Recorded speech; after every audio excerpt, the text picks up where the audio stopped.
Hello guys, welcome to EduDextro. I am Mohammed Irfan. In this video we are going to be doing the second lecture for the class 12 chapter Biotechnology Principles and Processes, and we are going to be doing NCERT line by line. So without any delay, let's go into the academics. So this lecture is going to be one of the longest lecture for this chapter, and this, as I said, this is the second lecture for this chapter. So now we are going to the separation and isolation of DNA fragments. So right after cutting the DNA fragments with the restriction endonucleases, we are going to separate out these fragments, and these fragments are going to be separated using a technique called gel electrophoresis. So gel electrophoresis is a process in which we are going to be separating out the fragments of DNA, and the name itself tells that it involves a gel and it involves electricity. And if you have already studied electrophoresis in your chemistry classes, then that is even more useful. But yes, this is a more comparatively easy concept only. So since DNA fragments, as you know, they are negatively charged molecules, they can be separated by forcing them to move towards the anode, right? Because anodes have a positive charge, right? So of course the DNA fragments will be attracted towards them under an electric field, and we can produce a sieving effect when we use a medium or matrix, and that medium or matrix is nothing but it is the gel which you're going to use.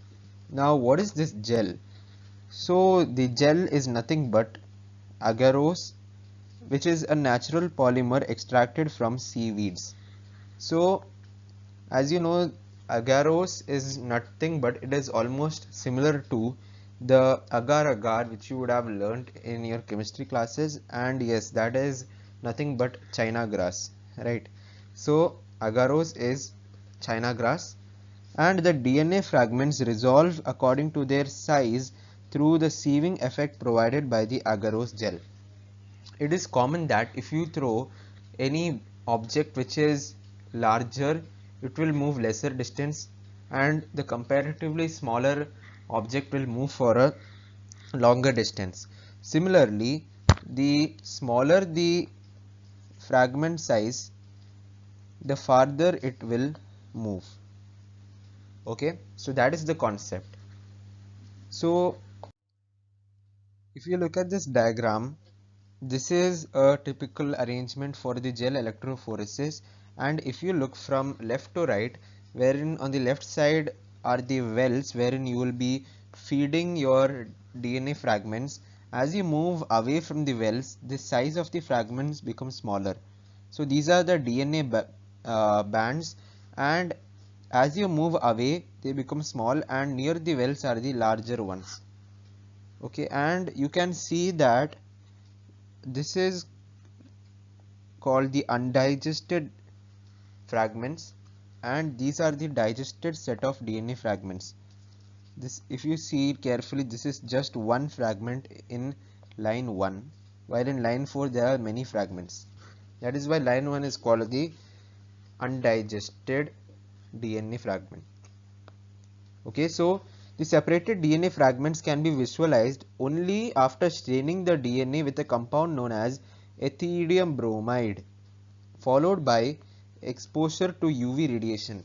You cannot see DNA fragments with the naked eye. In order to see DNA fragments, first you have to stain it with a compound called ethidium bromide, and after that you have to expose that plate on onto UV radiation, and you will see that as bright orange colored bands. This is important because from here there was a question in NEET 2021. Okay, you can see orange colored bands of DNA in a ethidium bromide stained gel exposed to UV light. If you see this diagram also, that is what it is showing as well. These are the bright orange colored bands. Okay, So the separated bands of DNA are cut out from the agarose gel and extracted from the gel piece. So basically they'll be cutting with the normal scissors and they will be taking out these pieces of DNA fragments, and then they are separated out from these gel pieces, and that process is called elution. Okay, this is important, this is elution, because later after few slides you will also be seeing another process of separation. So this is elution, wherein DNA fragments are separated from the agarose gel. Okay, so the DNA fragments purified in this way are used in constructing the rDNA by joining them with cloning vectors. So now this is the next topic, that is cloning vectors. We had already seen what was cloning vectors, and we had related it with the plasmodium analogy as well. So we know that plasmids and bacteriophages have the ability to replicate within the bacterial cells independent of the control of chromosomal DNA. Yes, because plasmids are extra chromosomal DNA, right?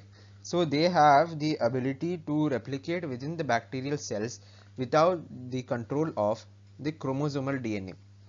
Now bacteriophages, because of their high number per cell, have very high copy numbers of their genome within the bacterial cells. So copy number is nothing but how many copies it can produce. So bacteriophages, due to high number per cell, they have a higher copy number of their genome within the bacterial cells. Okay, so they can produce many copies of the DNA piece. Some plasmids have only 1 or 2 copies per cell, whereas others may have up to 15 to 100 copies per cell. So 15 to 100 copies per cell means a high copy number. So this number can even go higher. If we are able to link an alien piece of DNA with a bacteriophage or a plasmid, then we can multiply its number equal to the copy number of the plasmid or the bacteriophage. So if you are able to link your piece of DNA with a bacteriophage or a plasmid having a high copy number, which can be between 15 to 100 or even more than that, then you can create that many number of copies of your DNA piece.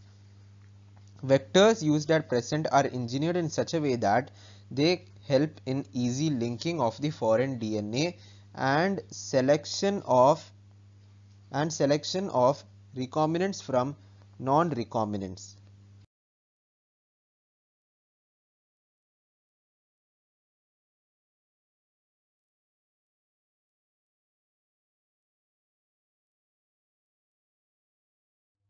So guys, in the previous slide we had talked about cloning vectors and we had talked about copy number, how important it is to have a high copy number, and we had told that we will choose that vector only which will be supporting a high copy number. So now we are going to look at the features that are required to facilitate cloning into a vector. So we are going to see 4 properties, 4 features, and the first one is the ORI, that is the origin of replication, and this we had already seen in the start of the chapter, right? So as we had learned, this is a sequence from where this replication will start, and any piece of DNA when linked to the sequence can be made to replicate within the host cells. One more important point to note over here is that this ORI is also responsible for controlling the copy number of the linked DNA.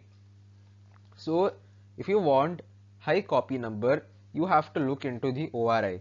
So if one wants to recover many copies of the target DNA, then it should be cloned into a vector which has a ORI which supports high copy number. Okay, so you will be choosing a ORI which will have a high copy number, and if it is having high copy number, then that is going to be the vector in which you are going to clone your piece of DNA. One more new concept over here is there, and this is a little difficult concept, and that is called the selectable marker, and this is the second feature. So in addition to the ORI, the vector requires a selectable marker which helps in identifying and eliminating non-transformants and selectively permitting the growth of the transformants. Transformation is a procedure through which a piece of DNA is introduced in a host bacterium. Okay, so now let me explain to you what exactly is transformation and what is this transformant and non-transformant. Now consider there are two bacterium and I have given you a red piece of vector. I have given you a red piece of rDNA and that is a plasmid, and if you have introduced it only into one bacteria and due to some reason you could not introduce into the other bacteria, means the first one is called the transformant and the other one is called the non-transformant. So if you have introduced the piece of DNA into the bacterium, then it is called transformant, and if you have not introduced, if that piece of DNA is not in the body of the host bacterium, then it's a non-transformant, and this process is called transformation. So normally the genes encoding resistance to antibiotics such as ampicillin, tetracycline, chloramphenicol and kanamycin are considered the useful selectable markers for E. coli. So we are mainly concentrating on E. coli, that is why we are talking about the E. coli's bacteria, right? The thing is that the concept behind selectable markers is that the normal E. coli cells will lack the resistance to antibiotic. Okay, so let me explain this concept also. So if I have two jars, okay, and in one jar if I am growing the transformants and in another one if I am growing the non-transformant, okay, the thing is that the transformants will be able to grow in this antibiotic containing medium because now they have this resistance, right? They have resistance, right? They have resistance to antibiotic within the cell, so they can happily grow inside this. But non-transformants, since they do not have this foreign DNA, they do not have this selectable marker, that is they do not have the resistance to antibiotic, therefore they cannot grow in this antibiotic containing medium. So basically this piece of bacteria is just a normal E. coli, right?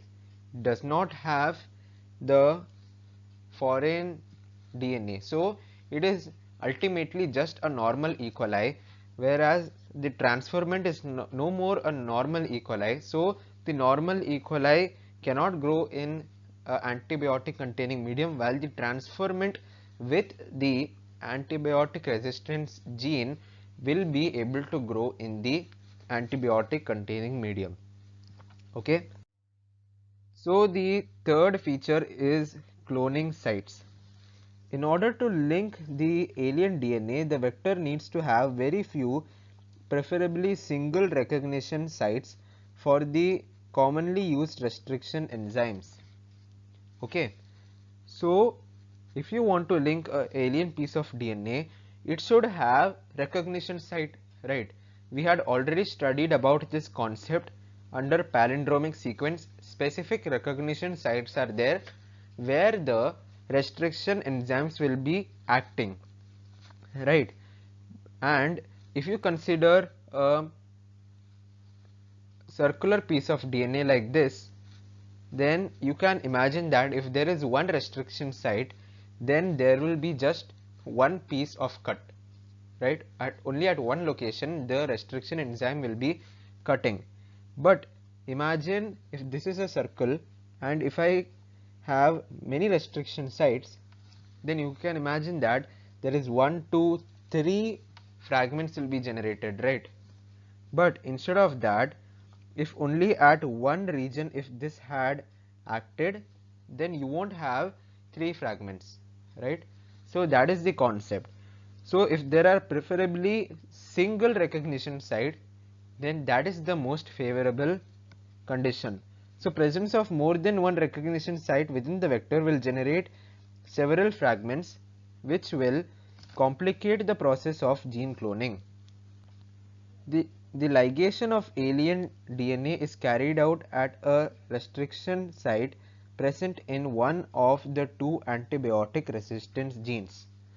So if you want to introduce the alien DNA, it is carried out at a restriction site present in one of the 2 antibiotic resistance gene. So in this diagram, that is PBR322, and this is the cloning vector, you can see there are 2 antibiotic resistance, that is AMPR and TETR, that is ampicillin resistance and tetracycline resistance respectively. So if you want to ligate or if you want to introduce the alien DNA, it is carried out at either of these 2 sites. For example, you can ligate a foreign DNA at the BAMH1 site of tetracycline resistance gene in the vector PBR322. So you can introduce at BAMH1, you can introduce at SAL1, you can introduce at PST1 or PVU1, and PST1 and PVU1 are the sites present for ampicillin resistance, and BAMH1 and SAL1 are the sites for tetracycline resistance. So over here there is a new concept called insertional inactivation, which is going to be explained in these lines below. So the recombinant plasmids, recombinant means recombinant DNA. The recombinant plasmids means the one which will have your ligated piece of DNA as well, will lose the tetracycline resistance due to insertion of foreign DNA.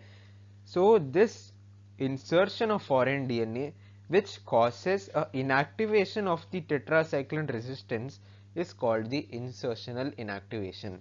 Okay, so if you introduced a foreign DNA at ampicillin resistance site, it means that due to insertion there is an inactivation of the ampicillin resistance.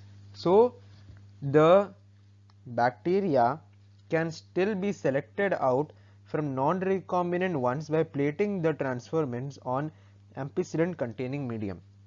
So though you have inactivated the tetracycline resistance, if you plate the transferments in an ampicillin containing medium, of course it will grow, right? Because they will have the ampicillin resistance, that is why.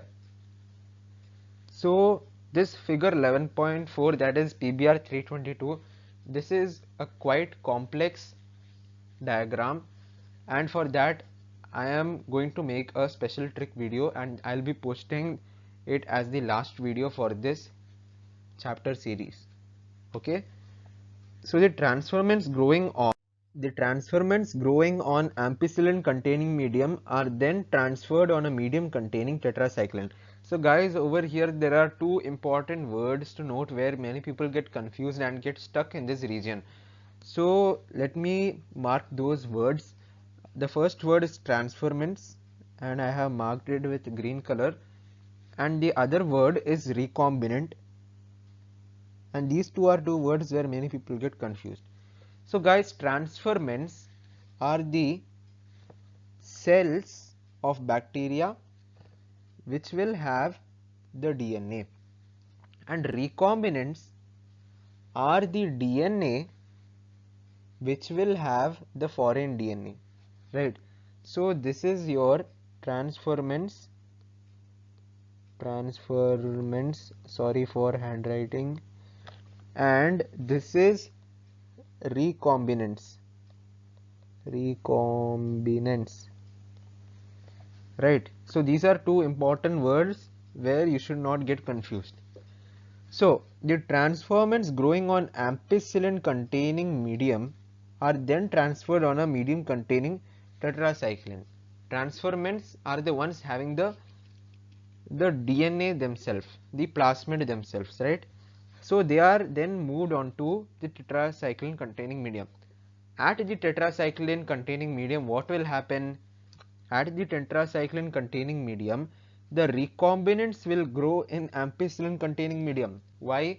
Because in recombinant we did not touch the ampicillin resistance area, right? We touched the tetracycline resistance area. So what will happen? It can survive in ampicillin containing medium.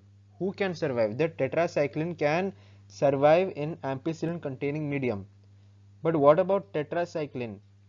Due to insertional inactivation, it cannot survive, right? It cannot survive in tetracycline containing medium. So recombinants will grow in ampicillin containing medium, but not on that containing tetracycline. So over here transferment is different, recombinant is different. Okay. So but the non-recombinants, who are the non-recombinants? The one who won't even have this foreign piece of blue DNA, the one who won't have the foreign DNA ligated over there, they are called the non-recombinants. For them, what is the case? For non-recombinants, they can grow in ampicillin containing medium, and they can also grow in tetracycline containing medium because they do not have the insertional inactivation, right guys? So they cannot, they can grow on both the mediums. They can survive both the antibiotics because they have both the antibiotic resistance. Okay, so I hope this area is clear, and this is one of the most confusing parts of this chapter. In this case, one antibiotic resistance gene helps in selecting the transferments, whereas the other antibiotic resistance gene gets inactivated due to insertion. Now this is what I had already told, and this is the insertional inactivation. So there is a insertional inactivation of the alien DNA and helps in selection of recombinants. So I hope that this region is crystal clear. Okay, so selection of recombinants due to inactivation of antibiotics is a cumbersome procedure because it requires simultaneous plating on two plates having different antibiotics. So to explain itself, it has taken so much time, so you can imagine how much time and how much efforts it will be needed in real life, right? So therefore alternative selectable markers have been developed which differentiate recombinants from non-recombinants. So alternate methods, more easier method, alternative method which won't depend on antibiotic resistance genes have been developed, and this method is on the ability to produce color in the presence of a chromogenic substrate. So this is based on color, and this can be visually differentiated, right? So in this rDNA is inserted within the coding sequence of an enzyme beta galactosidase. So over here the site of insertion is the site for beta galactosidase, and due to inactivation of the enzyme, that is the insertional inactivation again, right? So we are getting the selectable markers action. So we are ligating at the site for the enzyme, that is beta galactosidase. So the presence of a chromogenic substrate gives the blue colored colonies if the plasmid in the bacteria does not have an insert. So if it is non-recombinant,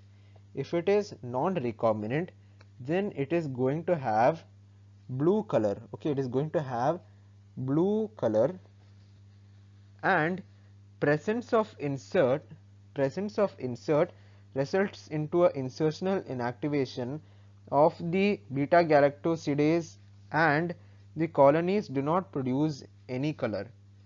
So recombinants will not produce any color, so you can consider that they are no color or basically white color. Okay, so non-recombinants are blue color and this one is white color, and these are the recombinant colonies and these are identified. So simple procedure, right? So this is the alternative for antibiotic resistance, but this also works on the fact of insertional inactivation. Okay, So guys, now we are going to see the fourth feature, that is the vector for cloning genes in plants and animals.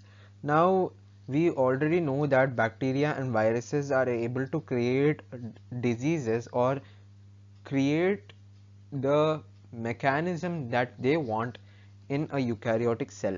And if we speak about that in a more biotechnological manner, then we can tell that these bacteria and viruses, using some special mechanisms, they are able to transform the eukaryotic cells of bacteria, plants and animals to do whatever they want. So for example, if you consider Agrobacterium tumefaciens, it is a pathogen for several dicot plants, and over here the word dicot is important. Okay, so Agrobacterium tumefaciens is a pathogen of several dicot plants, and it is able to deliver a piece of DNA known as the tDNA, which will cause a tumor in the plant cell, and these tumors will produce the chemicals required by the pathogen. So it is transforming the normal cell into a tumor cell, and that tumor cell is going to produce the chemicals for this pathogen. Similarly, retroviruses will also transform the normal animal cell into cancerous cells. So if you can understand this mechanism in a better manner, then you can create a new knowledge or a new mechanism to transform these tools of pathogens into useful vectors for delivering genes, right? And if you can modify these pathogens, then we can introduce genes of our interest. Now the tumor inducing plasmid, that is the TI plasmid of Agrobacterium tumefaciens, have now been modified into a cloning vector. So we have caused some modifications in the TI plasmid, that is the tumor inducing plasmid, and we have made it into a cloning vector, which is no longer pathogenic, but it is used as a mechanism to deliver the genes of our interest, and we are introducing it into a variety of plants. Similarly, retroviruses have now been disarmed and are now used to deliver desirable genes into animal cells. So retrovirus has now been converted into a disarmed pathogen, and we can deliver the genes of our interest into animal cells. So once a gene or a DNA fragment has been ligated into a suitable vector, it is transferred into a bacterial, plant or animal cells where it multiplies. So these are the vectors which will be transferring the genetic material into these cells using their special mechanisms.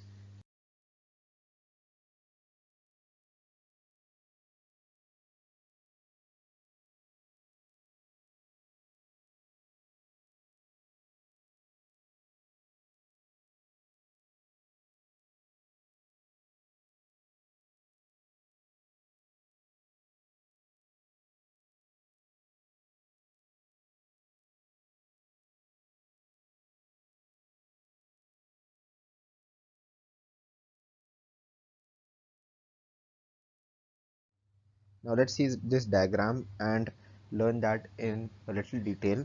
If you see, this is the cell membrane, and we have studied this in class 11, right? And this is the non-polar region, and this heads, that is, this is the outer region, right? This is the polar region, right? And if you can relate this with the missile molecule, that is the action of soap, you can recall that this polar region is hydrophilic, right? This region is hydrophilic, and this non-polar tail is hydrophobic. That is why this non-polar tail sticks with the dirt, right? So if you consider DNA, okay, if you consider DNA, that is also a hydrophilic molecule. DNA is a hydrophilic molecule, meaning hydrophilic means again that is a polar molecule. So if this is going to be your DNA, so do you think it can pass through the polar region? No, right? It cannot pass. So for that we have separate mechanisms. So the key point over here is that DNA is hydrophilic DNA is also polar, and therefore it cannot pass through the polar region of the cell membrane. Okay. So coming back to the topic, in order to force the bacteria to take up the plasmid, the bacterial cells should first be made competent to take up the DNA. So we must create some conditions so that DNA uptake or the entry of DNA into the cell of the host is in a competent manner or is in a favorable manner. Okay, so this is done by treating them with a specific concentration of a divalent cation such as calcium. So first we treat the cells using cations like Ca2+, and this increases the efficiency with which DNA enters the bacterium. So we are making the cell competent. The rDNA can then be forced into such cells by incubating the cells with recombinant DNA on ice, followed by placing them briefly at 42 degrees Celsius, that is heat shock. So first we are placing the cells in ice and slowly we are moving it to 42 degrees Celsius. So that is a kind of heat shock, and then we put them back on ice. So this creates a favorable condition and it enables the bacteria to take up the rDNA. So first we are placing on ice, then on heat, that is 42 degrees Celsius, and then back to ice. This is not only the way to introduce alien DNA into host cells.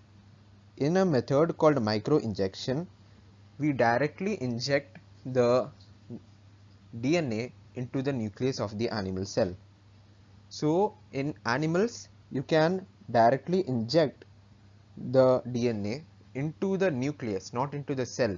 It is into the nucleus. In another method which is suitable for plants, the cells are bombarded with high velocity microparticles of gold or tungsten. This is important. Gold or tungsten is important over here. And this method is called biolistics or gene gun. Just like how you shoot bullets, we are shooting small bullets, that is the microparticles, and these bullets or these microparticles of gold or tungsten are coated with the DNA. So basically, if this is going to be your microparticle, it is going to be surrounded or coated with the bullet, sorry, with the DNA. And the last method is called the disarmed pathogen vectors, right? We had already seen that under the previous topic, and we had used retroviruses and Agrobacterium tumefaciens, right? In that method, we infect the cell and we transfer the DNA. Now that we have learned about the tools for constructing the rDNA, let us discuss the process facilitating the recombinant DNA technology. So alright guys, that's the end of the video. If you do like this video, please press the like button. Please subscribe to my channel. If you find it useful, you can share the videos with others. You can also leave your suggestions in the comment section below. So until then, thank you so much.